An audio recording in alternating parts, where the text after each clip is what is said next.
Hello everyone, a warm welcome to all of you on our channel GK review. आप सभी students का GK review channel पर स्वागत है। आशा करता हूँ आप सभी लोग स्वस्थ और सुरक्षित होंगे। आज के हमारे सेशन के अंदर हम डिस्कस करेंगे most important current affairs questions of 9 June 2020।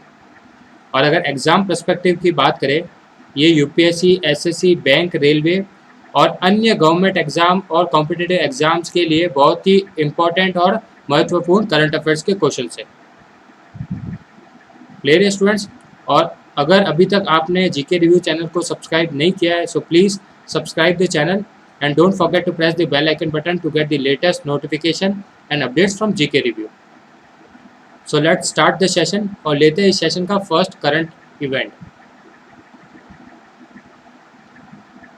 First we have which country private equity company Silver Lake Partners announced an investment of rupees 4,546.8 crore for an additional 0.93% stake in Jio platforms.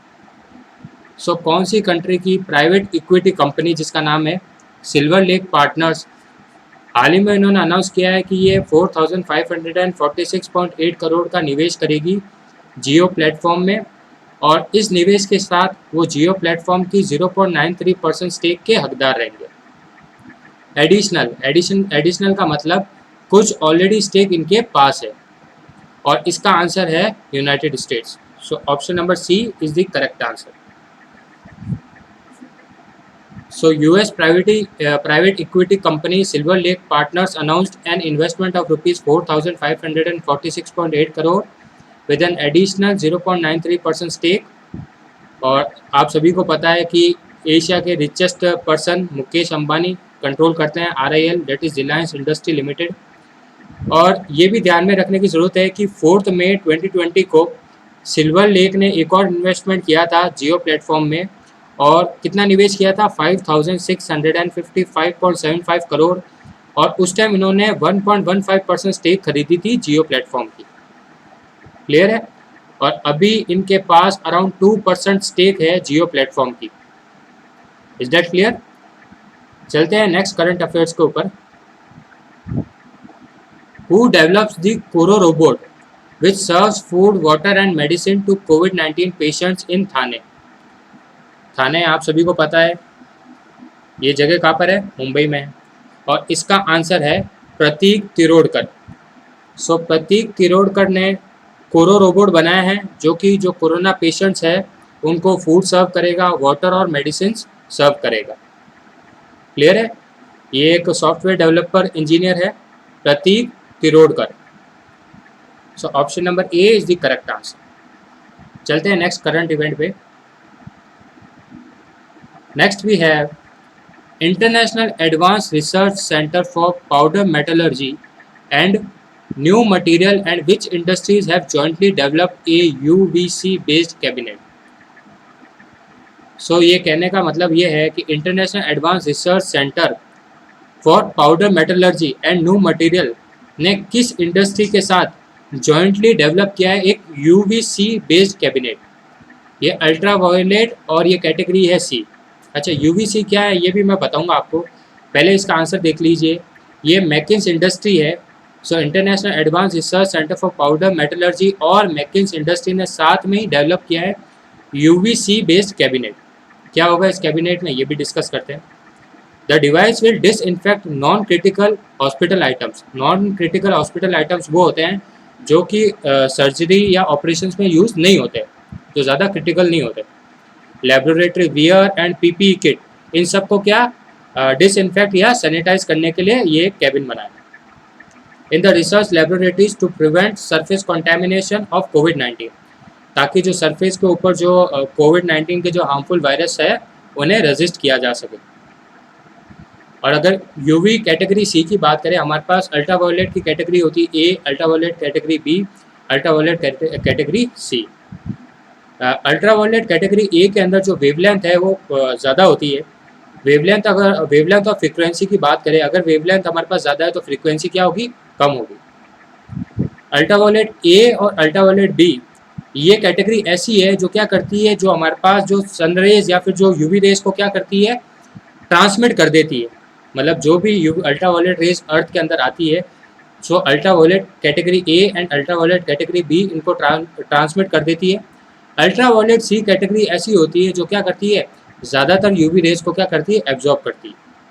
Clear है, ज़्यादा deep में जाने की ज़रूरत नहीं है, ये हल्का सा मैंने बता दिया आपको कि ये अल्ट्रावायलेट की कैटेगरीज होती है। इन कैटेगरीज की वेवलेंथ के हिसाब से रेंज होती है। ए में ज़्यादा वेवलेंथ होती है, बी में उससे कम होती है थोड़ी, और सी में उससे थोड़ी ज़्यादा कम। क्लियर है स्टूडेंट्स, चलते हैं नेक्स्ट करंट अफेयर्स के ऊपर। नेक्स्ट है हमारे पास, which state government has declared Bhararisain also known as Gairsain as their new summer capital.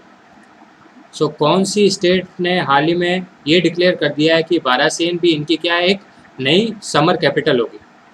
जैसा कि आपको पता है कि जम्मू कश्मीर के साथ साथ अब हमारे पास उत्तराखंड भी एक ऐसा स्टेट हो गया है जो अब दो कैपिटल रखेगा, मतलब समर की अलग कैपिटल होगी और विंटर की अलग कैपिटल होगी। सो समर की नई कैपिटल है भारासेन और विंटर की कैपिटल कौन सी है, देहरादून। क्लियर है, थोड़ा सा इसके बारे में देख लेते हैं। Uttarakhand government has declared Bhararisain also known as Garisen as new summer capital of Uttarakhand. Garisen is located in the Chamoli district of the state. With this, Uttarakhand becomes the second state or union territory after the Jammu and Kashmir to have two capitals. So Jammu and Kashmir union territory के बाद एक इकलौता state है जिसकी क्या है, दो Capitals है। समर में अलग है, विंटर में अलग है। तो समर की तो नई कैपिटल है हमारे पास क्या है, बारासेन है, सॉरी बारासेन नहीं, बारा रायसन है, बारा रायसन, sorry for the pronunciation, it's बारा रायसन। सो बारा रायसन हमारे पास समर की नई कैपिटल है और विंटर की कैपिटल है देहरादून। क्लियर है स्टूडेंट्स, चलते हैं नेक्स्ट करंट अफेयर्स के ऊपर। Next we have who inaugurated the 18th bench of central administrative tribunal for the union territory of Jammu and Kashmir and Ladakh through a video conferencing on 8th June.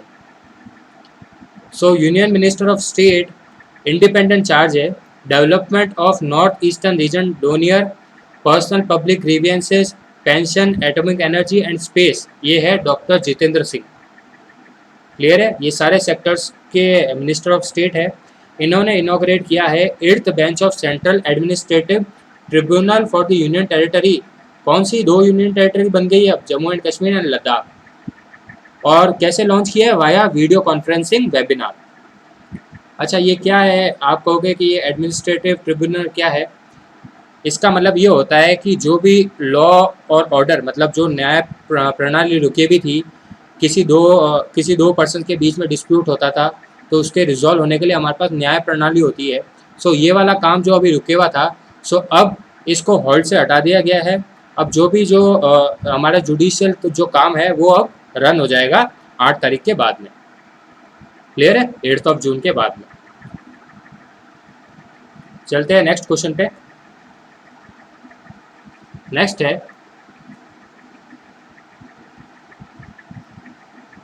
Who has become the first Indian to be awarded with prestigious Richard Dawkins award 2020।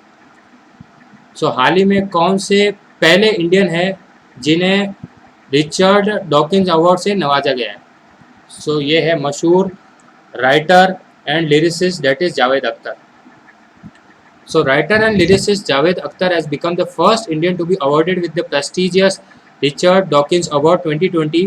He was conferred with the award for humanist value, critical thinking and advancing human progress. The Richard Dawkins Award is bestowed every year to a distinguished individual from the field of entertainment, scholarship, science and education.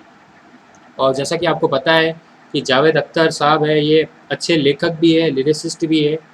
Clear है, और ये अच्छे critic भी माने जाते हैं। सो इसके लिए ही इन्हें क्या रिचर्ड डॉकिन अवार्ड दिया गया है। चलते हैं नेक्स्ट करंट अफेयर्स के ऊपर। नेक्स्ट है हमारे पास, India and which country signed a MOU, that is memorandum of understanding on energy cooperation to develop cooperation in the power sector. So India और कौन सी दूसरी कंट्री ने MOU साइन किया है एनर्जी कोऑपरेशन, ताकि पावर सेक्टर को बढ़ावा दे सके। इसका आंसर है डेनमार्क। क्लियर है, So India and Denmark has signed MOU on energy cooperation to develop cooperation in the power sector. और ये जो दो MOU साइन हुए थे, ये एक हमारे मिनिस्ट्री ऑफ पावर, इंडिया के मिनिस्ट्री ऑफ पावर, जो आपको बताना है कौन है, उन्होंने साइन किया, और डेनमार्क के जो ministry for energy, utilities and climate है, उनके बीच में ये समझौता हुआ है।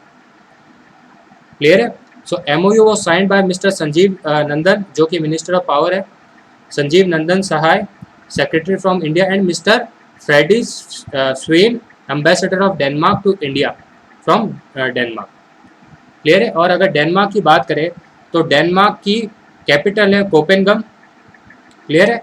और इसकी करेंसी क्या है? दानिश क्रोन। दानिश क्रोन इसकी करेंसी है, और कैपिटल है कोपेनगम। क्लियर है स्टूडेंट्स? चलते हैं नेक्स्ट करंट अफेयर्स के ऊपर। World ocean day is celebrated on which day? So world ocean day हम कौन से दिन को सेलिब्रेट करते हैं? इसका आंसर है 8 June. As such world ocean day की थीम कुछ नहीं है, बस आपको ये याद रखना है कि 8 जून को, हर साल के 8 जून को हम वर्ल्ड ओशन डे सेलिब्रेट करते हैं। चलते हैं नेक्स्ट करंट इवेंट के ऊपर। Which country on June 8, 2020 declared itself कोविड-19 free following the recovery of its last patient? So कौन सी कंट्री ने हाल ही में जून 8 को अपने आप को डिक्लेयर कर दिया कोविड-19 से? सो आपको नाम बताना है, आप सभी को पता होगा। इस कंट्री का नाम है न्यूजीलैंड। जैसे ही उनका जो लास्ट पेशेंट था कोविड-19 से जो सफ़र कर रहा था, उस पेशेंट ने रिकवरी करने के बाद इन्होंने डिक्लेयर कर दिया, और उस रिकवरी के 17 दिन बाद कोई भी पॉजिटिव केस इन्हें नहीं मिला। सो इस कंट्री ने डिसाइड किया कि ये कोविड-19 एब्सोल्युटली फ्री हो गई है। क्लियर है? The country has not reported any new corona virus positive case in last 17 days. With this, all the restrictions imposed across the country will be lifted off, including social distancing. However, the country will continue to follow strict border controls. So strict border controls होंगे, लेकिन जो social distancing है या और भी जो restrictions है वो हटा दिए जाएंगे।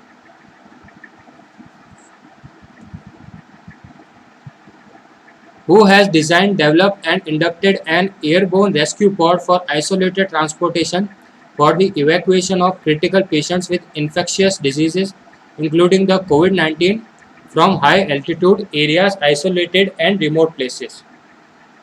So इसका आंसर है इंडियन एयरफोर्स।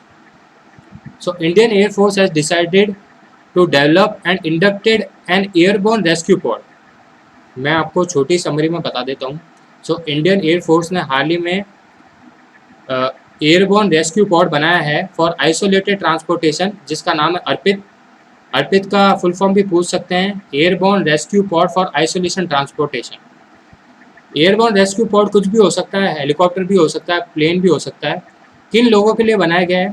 उन लोगों के लिए जो रिमोट एरियाज़ में रहते हैं, जो हायर एल्टीट्यूड में रहते हैं, जिन्हें दिक्कत होती है कि एक जगह से दूसरी जगह ले जाने में। जो एडमिनिस्ट्रेशन है वहाँ की भी, उनको भी दिक्कत होती है, जो सर्विस मेडिकल सर्विस प्रोवाइड करा रहे हैं। सो ये सब दिक्कतों को रिजॉल्व करने के लिए इन सब जो पर्सन्स को जो आइसोलेटेड और रिमोट प्लेसेस है उनको दूसरी जगह ले जाया गया है। क्लियर है? जो हाई एल्टीट्यूड, आइसोलेटेड और रिमोट प्लेसेस में रहते हैं। आज के लिए बस इतना ही। Thank you all of you. और अगर अभी तक आपने जीके रिव्यू चैनल को सब्सक्राइब नहीं किया है, please subscribe the channel, do like the video and share the video, and don't forget to press the bell icon button to get the latest notification and updates. Thank you all of you and have a nice day.